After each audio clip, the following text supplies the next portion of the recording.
తెచ్చుకోవాలని ఆయన ఆశ. ఎందుకంటే ఇవాళ ఒక మధ్యతరగతి జీవితాలలో ఎలాంటి లైఫ్ మనం చేస్తున్నాం మనందరికీ తెలుసు.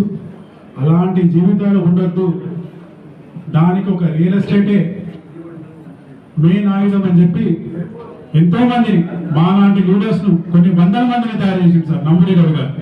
కొన్ని వందల మందిని తయారు చేసింది. అలాంటి వ్యక్తి ఇవాళ సుదీర్ఘమైన 10 నుంచి 15 ఏళ్ళ ఎక్స్పీరియన్స్తో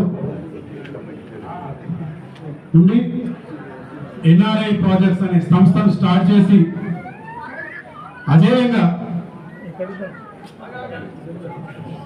అన్స్టాపబుల్ గా నడిపిస్తున్నట్టు వ్యక్తి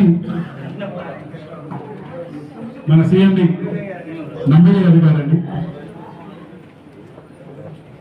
అసలు 0% యాటిట్యూడ్ అండి చెప్పాలంటే, నిజంగా 0%.